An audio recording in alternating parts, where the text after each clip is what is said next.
안녕하세요, 구독자 여러분. 만담꾼의 사랑방을 찾아주셔서 감사합니다.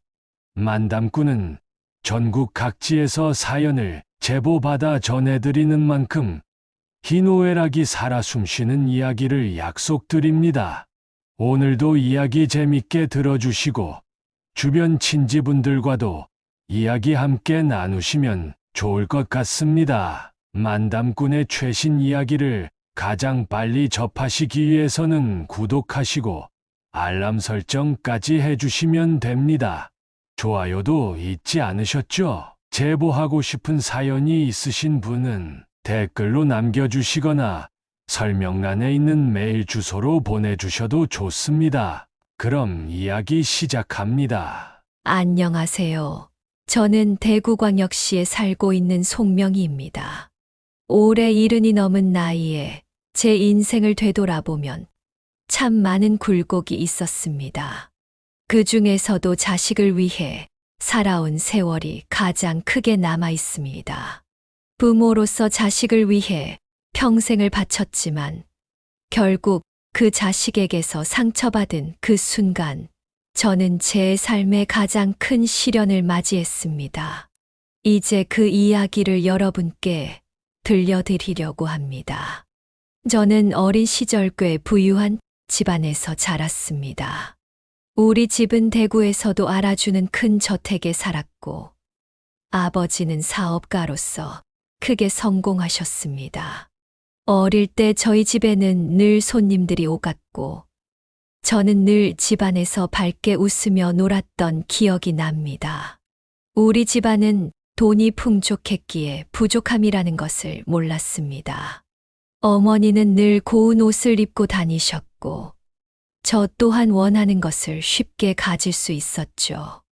어릴 적 저는 그런 생활이 당연한 줄 알았습니다. 우리 집의 정원은 마치 작은 공원 같았습니다. 잔디밭이 넓게 펼쳐져 있었고 그곳에는 제가 탈 수 있는 작은 자전거와 나무 그네가 있었습니다. 주말이면 아버지와 어머니가 저를 데리고 산책을 나갔고 우리는 함께 웃으며 시간을 보냈습니다. 아버지는 늘 바빴지만 시간이 날 때마다 저를 사랑스럽게 안아주며 우리 명희는 뭐든 할 수 있는 아이야 라고 말해주곤 했습니다. 그런 아버지의 말을 들으며 저는 자부심을 느끼며 자랐습니다. 부모님의 기대와 사랑 속에서 저는 그 어떤 것도 두렵지 않았습니다. 하지만 중학교에 들어갈 즈음 갑작스러운 변화가 찾아왔습니다. 아버지의 사업이 갑자기 기울기 시작한 것이었습니다. 처음에는 무슨 일이 일어나고 있는지 제대로 알지 못했지만 부모님이 점점 더 걱정스러운 얼굴로 낮은 목소리로 대화하는 걸 듣게 되면서 상황의 심각성을 깨닫기 시작했습니다. 그때도 저는 어린 마음에 다 잘 해결될 거야 라고 스스로를 위로했지만 곧 우리 집안은 큰 위기에 직면하게 되었습니다. 아버지는 큰 사기를 당했고 집안의 모든 재산을 날렸습니다. 사업 실패 후 아버지는 극심한 스트레스를 받으셨고 결국 건강도 나빠지기 시작했습니다. 그로 인해 우리는 모든 것을 잃고 하루아침에 작은 월세방으로 이사해야 했습니다. 넓고 아름다웠던 집에서 좁고 낡은 방으로 옮겨가며 그 모든 변화가 저에게는 너무나도 큰 충격이었습니다. 집 안의 분위기도 완전히 변했습니다. 어머니는 눈에 띄게 야위었고 아버지는 더 이상 이전처럼 활기차지 않으셨습니다. 아버지는 사업 실패 후 우울증을 앓기 시작하셨고 그것이 가족 전체에 큰 영향을 미쳤습니다. 아버지는 거의 말이 없었고 집안은 무겁고 답답한 공기로 가득 찼습니다. 어머니는 파출부 일을 하며 생계를 이어갔고 저는 더 이상 어린아이로서 놀러 다닐 여유가 없었습니다. 이때부터 우리 집안은 생존을 위한 싸움을 시작해야 했습니다. 나는 학교에서 여전히 공부를 잘했지만 마음속으로는 점점 불안과 책임감이 커져갔습니다. 집에 돌아오면 어머니는 하루 종일 일을 하느라 지친 모습을 보였고, 그런 어머니를 보면서 나는 공부를 계속하기보다는 집안을 돕는 것이 맞는 게 아닐까 하는 생각을 하게 되었습니다. 저는 고등학교에 다니면서도 장학금을 받을 정도로 성적이 좋았습니다. 선생님들 역시 저를 자랑스러워 하셨고, 친구들 사이에서도 모범생으로 통하곤 했습니다. 하지만 집안 사정이 나빠진 이후로는 공부에 집중할 수 없었습니다. 학교에서는 친구들이 웃고 떠드는 소리가 들렸지만 내 마음속은 집 걱정으로 가득했습니다. 수업 중에도 어머니가 파출부 일을 하다가 다치지는 않았을까, 아버지의 건강은 더 악화되지 않았을까 하는 걱정이 끊이지 않았습니다. 대학에 진학하고 싶다는 꿈은 여전했지만 현실은 너무도 가혹했습니다. 우리 가족은 더 이상 내가 대학을 갈 돈이 없었고, 어머니가 홀로 모든 것을 감당하는 것을 보고 있자니 더 이상 학교에 다니는 것이 사치라는 생각이 들었습니다. 어머니는 내가 대학에 가길 바랐지만 나는 어머니의 얼굴을 보며 더 이상 학업에 매달릴 수 없다는 결심을 하게 되었습니다. 고등학교를 졸업하자마자 나는 바로 취업 준비를 시작했습니다. 여러 회사에 지원서를 냈고 작은 회사의 사무직으로 취직할 수 있었습니다. 첫 출근 날, 나는 아직도 학생처럼 느껴졌지만 곧바로 서류를 정리하고 상사의 심부름을 하며 사회생활을 시작했습니다. 사무실 안에서 하루 종일 컴퓨터와 서류 더미에 파묻혀 있던 시간이 쉽지는 않았지만 그 일을 하며 월급을 받는다는 것이 나에게는 큰 의미였습니다. 월급을 받아 어머니에게 건네줄 때 어머니의 얼굴에 잠시나마 미소가 피어나는 것을 볼 수 있었죠. 하지만 일이 힘든 것은 당연했습니다. 회사에서는 나처럼 어린 직원에게 기대하는 바가 컸고 상사는 언제나 나를 바쁘게 만들었습니다. 어느 날은 실수로 중요한 문서를 잘못 처리해 상사에게 크게 혼났고 나는 그날 집으로 돌아오면서도 눈물을 참지 못했습니다. 하지만 그런 날조차도 나는 어머니에게 힘든 내색을 할 수 없었습니다. 어머니는 나보다 더 힘든 시간을 보내고 계셨고 나는 어머니에게 짐이 되지 않기 위해 스스로를 다잡았습니다. 내가 일을 시작한 이후에도 집안 살림은 나아지지 않았습니다. 아버지의 병원비는 계속해서 나가고 어머니는 조금이라도 더 일하느라 피곤해 지쳐가셨습니다. 나는 그때부터 집안의 기둥이 되어야 한다는 책임감을 가지고 더 열심히 일했습니다. 학업을 포기한 대신 나는 직장에서 빠르게 인정받기 위해 누구보다도 열심히 노력했고 동료들에게도 성실한 사람으로 알려지기 시작했습니다. 20대 후반, 나는 회사에서 한 남자를 만나게 되었습니다. 그는 나보다 2살 많은 사람이었고 같은 회사에서 근무하고 있었습니다. 처음에는 그저 직장 동료로 알고 지냈지만 어느 날 우연히 둘이 함께 야근을 하게 되면서 조금씩 가까워지게 되었습니다. 그는 나와 비슷한 가정 환경을 가지고 있었고 나처럼 가족을 위해 일찍부터 일을 시작한 사람이었습니다. 우리는 서로의 힘든 상황을 이해하며 금세 마음을 열었습니다.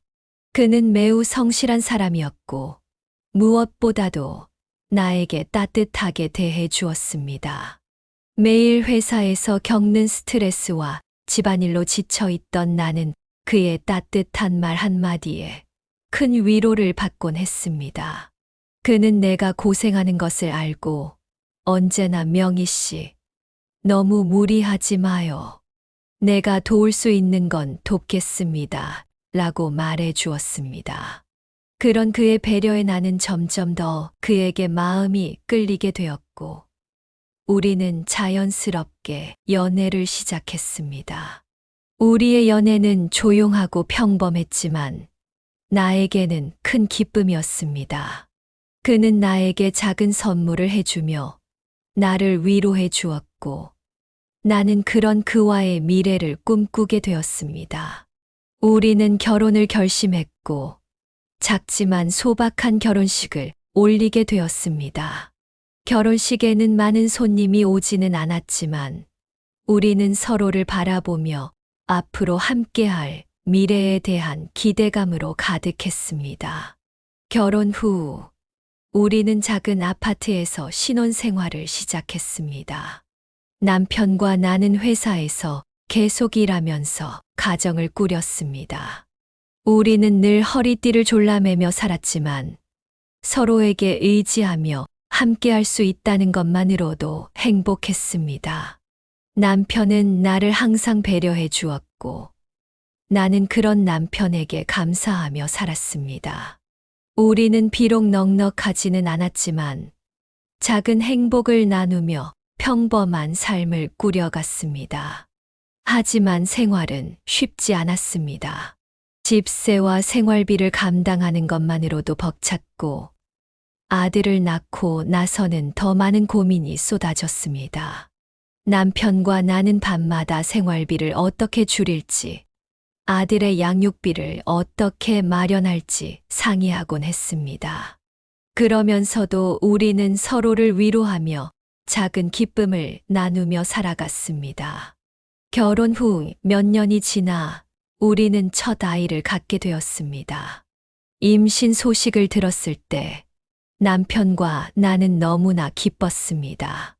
그동안 힘들었던 시간이 모두 보상받는 듯한 기분이었죠. 남편은 아기가 태어나기 전부터 미리 작은 방을 꾸미고 아기를 위한 준비를 하나하나 해 나갔습니다. 우리는 작은 집이었지만 그 집에 아기를 위한 자리를 마련하면서 함께 꿈을 꾸었습니다. 아들이 태어난 날, 나는 세상에서 가장 큰 축복을 받은 것 같은 기분이었습니다. 아들은 건강하게 태어났고, 그 작은 손과 발을 보면서 나는 눈물을 흘렸습니다. 남편도 아들을 안고 기뻐하며 말했습니다. 우리 아들, 참 이쁘게 잘 태어났네. 이 아이를 위해 우리가 더 열심히 살아야겠어. 그 말에 나도 고개를 끄덕이며 결심했습니다. 아들을 위해 더 열심히 일하고 그 아이에게 부족함 없이 키우겠다고 말입니다. 아들은 똑똑하고 건강하게 자랐습니다. 학교에 들어가면서도 성적이 우수했고 친구들 사이에서도 인기가 많았습니다. 선생님들은 아들을 칭찬하셨고 나는 그런 아들이 자랑스러웠습니다. 남편과 나는 아들의 교육을 위해 최선을 다했습니다. 남편은 아들이 공부할 수 있는 책상과 책을 마련해 주었고 나는 매일 아들의 학교 생활을 챙기며 공부를 도와주었습니다. 아들이 자라면서 우리는 그 아이의 밝은 미래를 기대했습니다. 남편은 아들에게 늘 너는 우리 가정의 희망이야. 너만 건강하게 잘 자라면 우리 가족 모두가 행복해질 거야. 라고 말하곤 했습니다. 나는 그런 아들을 위해 내가 할 수 있는 모든 것을 다 했습니다. 그 아이가 행복하게 자라서 우리 가정의 자랑이 될 것이라는 믿음이 있었기에 힘들어도 포기하지 않았습니다. 하지만 남편은 아들이 중학교에 다니던 시절 사고로 세상을 떠났습니다. 그때부터 나는 홀로 아들을 키워야 했습니다. 남편 없이 아들을 돌보는 것이 쉽지 않았지만 나는 그 아이가 더 이상 상처받지 않도록 최선을 다해 보호하며 키웠습니다. 아들은 나의 유일한 희망이었고, 나는 아들의 성공만을 바라보며 하루하루를 살아갔습니다. 아들은 비록 남편이 없었지만 공부를 열심히 했고 서울의 대학도 잘 들어갔습니다. 인류 기업은 아니지만 이름 있는 회사에 들어가서 사회에서 제 몫을 톡톡히 하고 살아갔죠. 그리고 좋은 아가씨와 결혼해서 살게 되었죠. 저는 아이를 키우느라 제 모든 것을 바쳤고 자주 지쳤습니다. 제 건강을 잘 돌보지 못한 탓이었을까요? 제가 60대 중반에 접어들었을 무렵 평소와는 다르게 몸이 자주 피곤하고 무기력해졌습니다. 처음엔 그저 나이가 들어서 생긴 자연스러운 현상이라고 생각했습니다. 하지만 어느 날 갑작스러운 복통과 함께 쓰러져 병원에 실려가게 되었습니다. 병원에서 정밀 검사를 받은 후 의사는 암 진단을 내렸습니다. 처음 그 말을 들었을 때 제 귀를 의심했습니다. 암이라니. 설마 내가 그동안 나름대로 건강 관리를 하며 살아왔는데 왜 나에게 이런 일이 생긴 걸까요? 의사의 말은 냉정했습니다. 초기 치료를 받으면 완치 가능성이 있습니다. 하지만 수술이 필수입니다. 수술이 필요하다는 의사의 설명을 듣는 순간 마음속에 무거운 돌덩이가 내려앉았습니다. 수술이라면 치료비는 어떻게 해야 할지 그 걱정이 머릿속을 가득 채웠습니다. 평생 열심히 일하며 모아둔 돈이 있었지만 아들 학비와 결혼 자금에 보태며 남은 돈은 암 수술과 이후의 치료비를 감당하기엔 턱없이 부족했습니다. 수술비는 생각보다 더 큰 금액이었고 나는 혼자서 그 금액을 감당할 수 없다는 사실을 깨달았습니다. 혼자서 암 진단을 받은 그날 병원을 나서며 눈물이 핑 돌았습니다. 나는 강해져야 했습니다. 하지만 그날 밤 침대에 누워 고민을 하다 보니 모든 것이 두렵게만 느껴졌습니다. 이제 남편도 없는 이 상황에서 나 혼자 이 싸움을 어떻게 이겨낼 수 있을지 막막했습니다. 혼자서는 감당할 수 없을 것 같아 결국 아들에게 도움을 요청하기로 결심했습니다. 아들은 서울에서 직장 생활을 하고 있었고 나보다 훨씬 안정된 생활을 하고 있었으니까요. 내가 처음 아들에게 전화를 걸어 암 진단을 받은 사실을 말했을 때 아들은 크게 놀랐습니다. 그는 곧바로 엄마, 걱정하지 마세요. 내가 도와줄게요. 병원비는 제가 해결할게요. 엄마는 몸만 생각하세요. 라고 말했습니다. 그 말을 들었을 때 처음으로 한숨을 돌릴 수 있었습니다. 아들이 나를 도와주겠다는 말을 들으니 조금은 마음이 놓였습니다. 나는 아들의 말에 의지하며 수술을 결심했습니다. 그러나 아들의 반응은 그리 오래 가지 않았습니다. 서울대학병원에서 수술을 앞두고 아들의 집에 머무르게 되었을 때 나는 그가 보여준 태도에서 뭔가 달라졌다는 걸 느꼈습니다. 분명 처음에는 흔쾌히 병원비를 지원해 주겠다고 했지만 점점 그 부담감을 표정에서 읽을 수 있었습니다. 나는 처음엔 그저 병원비가 예상보다 많이 들어서 아들이 고민하는 줄 알았지만 사실 그게 다가 아니었습니다. 수술을 받기 위해 서울에 있는 아들의 집에 며칠 머무르게 되었습니다. 아들은 나를 위해 방을 준비해 주었고 며느리도 나를 잘 맞이해 주는 것처럼 보였습니다. 하지만 집안에는 어딘가 미묘한 긴장감이 흘렀습니다. 아들은 바쁜 일 때문에 집에 자주 없었고 며느리는 나와 어색한 시간을 보내는 것 같았습니다. 하지만 나는 그 모든 걸 애써 모른 척했습니다. 내가 너무 예민해서 그렇겠지. 수술을 앞두고 있으니 마음이 불안한가 보다라고 스스로를 위로했죠. 수술 전날 밤, 나는 깊은 잠에 들지 못하고 뒤척였습니다. 수술에 대한 걱정도 있었지만 뭔가 설명할 수 없는 불안감이 나를 사로잡았습니다. 한참을 뒤척이다가 잠에서 깨었을 때 나는 우연히 아들과 며느리의 대화 소리를 듣게 되었습니다. 그들은 내가 자고 있는 줄 알고 거실에서 대화를 나누고 있었습니다. 엄마 수술비가 생각보다 많이 드네. 일단 이번 수술은 괜찮을지 몰라도 이대로 계속하면 우리도 부담이 클 것 같아. 미안하지만 혹시 장인어른 댁에 도움을 청하기는 어려울까? 아들이 말하는 소리가 들렸습니다. 그의 목소리엔 피로와 걱정이 섞여 있었습니다. 그러게 수술이 끝나고 나서 또 입원하실 텐데 당신도 알다시피 우리 집도 녹록지가 않아. 앞으로 어떻게 감당해야 할지 모르겠어. 솔직히 어머니가 계속 여기 계시는 것도 힘들어. 병원비까지 우리 다 해결하려면 힘들 거야. 내 뱃속에 우리 아이도 있잖아. 며느리가 조심스럽게 말을 이었습니다. 나는 순간 심장이 멎을 것 같은 기분이 들었습니다. 그들의 대화를 들은 후 온몸이 굳어져 침대에서 꼼짝할 수 없었습니다. 내가 짐이 되었구나.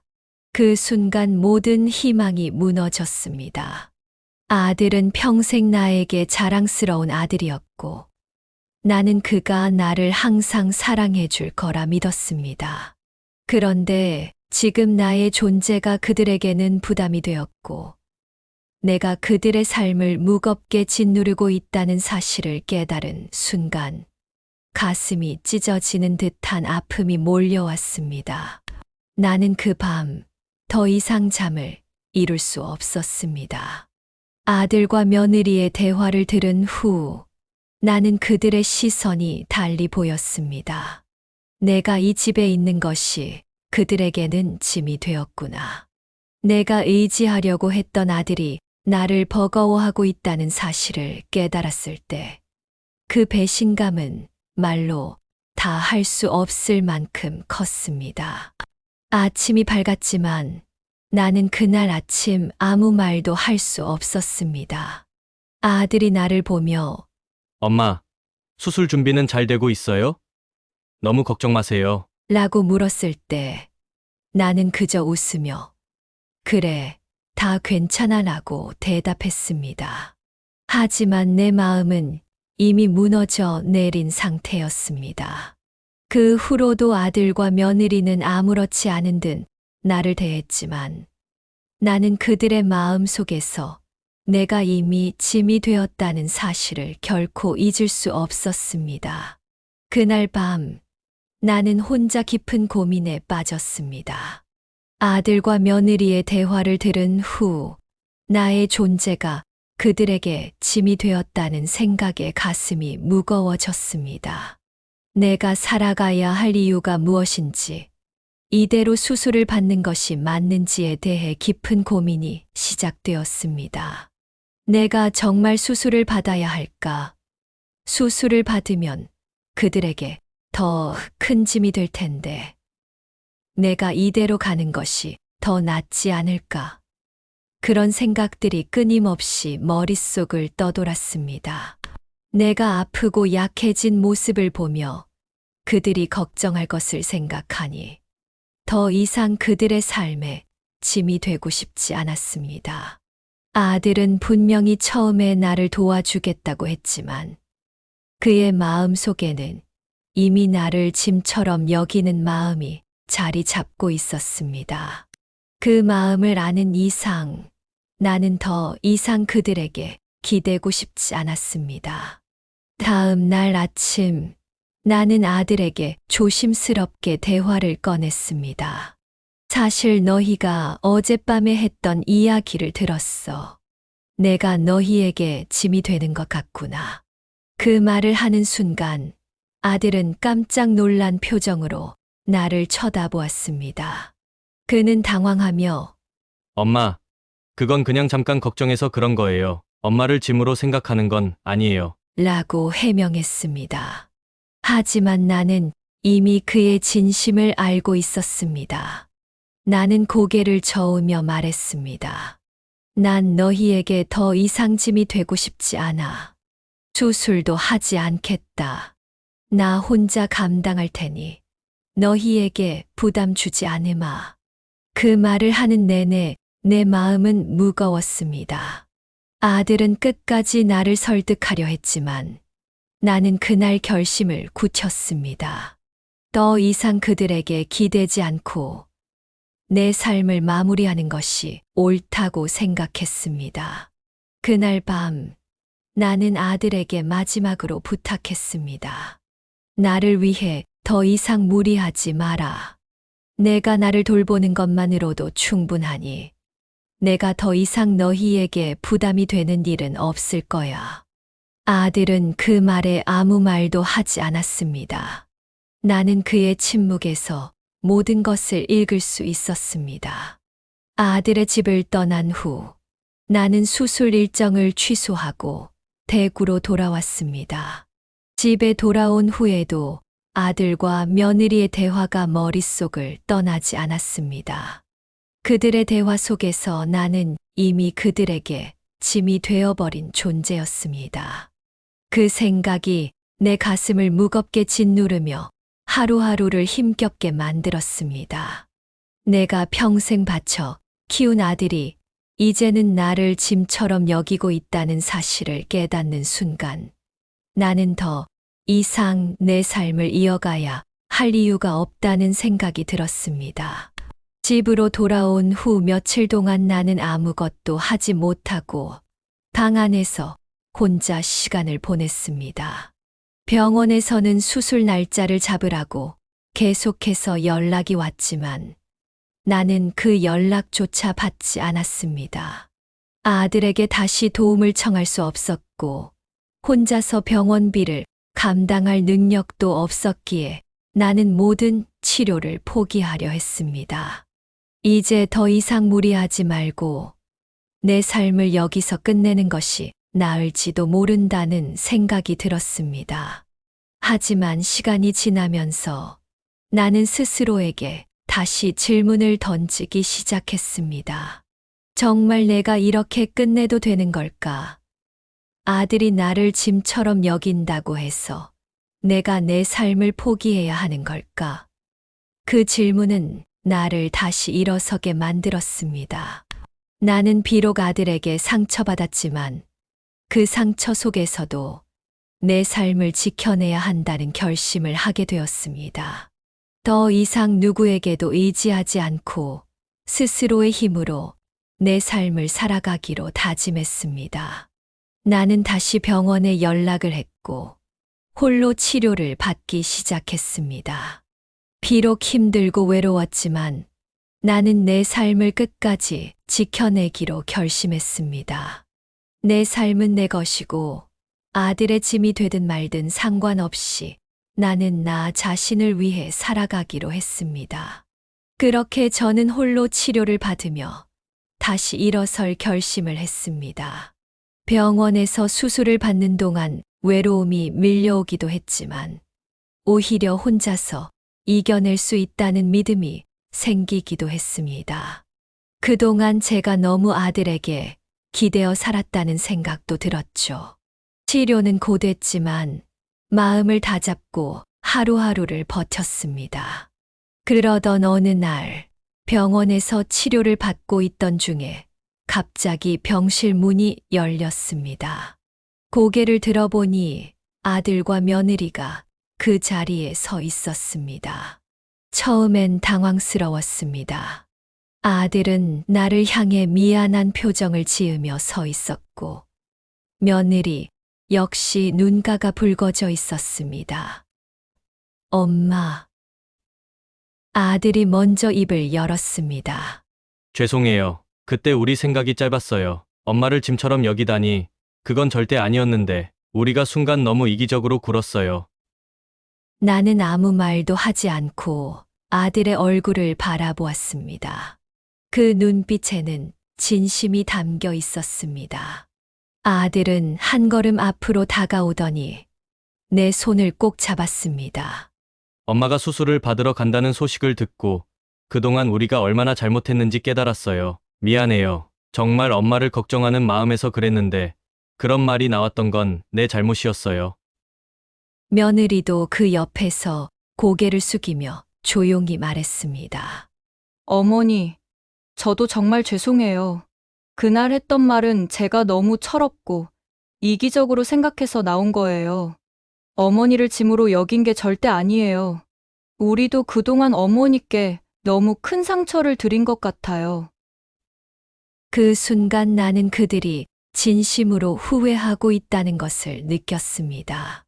내 마음 속에 남아있던 응어리가 서서히 풀리기 시작했습니다. 아들과 며느리가 이렇게 찾아와 진심으로 사과할 줄은 몰랐습니다. 사실 나는 그들에게 상처를 받았지만 그 상처 속에서도 여전히 그들을 사랑하고 있었습니다. 내가 그동안 그들에게 기대었던 것처럼 그들도 나를 사랑한다는 사실을 알고 있었기 때문입니다. 나는 아들의 손을 꼭 잡고 말했습니다. 나도 미안하다. 내가 너희에게 짐이 되지 않으려고 했던 것만 생각했지. 너희가 얼마나 힘들었을지 몰랐구나. 하지만 이제는 괜찮다. 모두 지나간 일이야. 그 말을 하며 나는 눈물을 흘렸습니다. 아들도 나를 꼭 안아주며 눈물을 참지 못했습니다. 우리 셋은 그렇게 서로의 감정을 나누며 화해할 수 있었습니다. 그 후 아들과 며느리는 내 치료 과정을 적극적으로 돕기 시작했습니다. 병원에 자주 찾아와 나를 돌보았고 필요한 것이 있으면 바로바로 준비해 주었습니다. 아들은 예전과는 달리 나에게 더 자주 전화를 했고 나의 건강을 진심으로 걱정했습니다. 그 모습을 보며 나는 마음속 깊이 안심할 수 있었습니다. 우리 가족은 다시 하나가 되어 서로를 돌보는 관계로 회복된 것이었습니다. 수술 후 회복 기간 동안에도 나는 아들과 며느리의 도움을 많이 받았습니다. 그들은 내가 혼자 외로워하지 않도록 늘 옆에서 함께해 주었고, 며느리는 때때로 나를 위해 따뜻한 음식을 준비해 병원에 가져다 주기도 했습니다. 내가 회복해가는 동안 우리 가족은 다시 서로에게 의지하며 강해졌습니다. 수술 후 몇 달이 지나 나는 건강을 어느 정도 회복할 수 있었습니다. 병원에서는 경과가 좋다고 말해 주었고, 그 소식을 들은 날, 우리 가족은 함께 기쁨을 나누었습니다. 아들과 며느리는 나에게 축하의 말을 전하며 앞으로는 더 자주 만나고 함께 시간을 보내겠다고 약속했습니다. 나는 그 약속을 듣고 그동안의 모든 상처가 다 씻겨 나가는 것 같은 기분을 느꼈습니다. 치료를 마무리한 후 나는 다시금 내 삶을 돌아보게 되었습니다. 암이라는 큰 병을 이겨내는 과정은 힘들었지만 그 과정 속에서 나는 내 가족과의 관계를 다시 회복할 수 있었습니다. 아들과 며느리는 이제 더 이상 나를 짐처럼 생각하지 않았고, 오히려 나의 건강과 행복을 진심으로 걱정해 주었습니다. 그들과 함께 보내는 시간은 이제 내게 가장 큰 기쁨이 되었습니다. 나는 이제 더 이상 과거의 상처에 매달리지 않기로 했습니다. 가족은 서로에게 상처를 주기도 하고 오해가 생길 수도 있지만 그 모든 것을 이겨내고 다시 서로를 이해하고 사랑하는 것이 중요하다는 것을 깨달았습니다. 아들도 며느리도 나 역시 서로의 마음을 더 깊이 이해하며 새로운 관계를 시작할 수 있었습니다.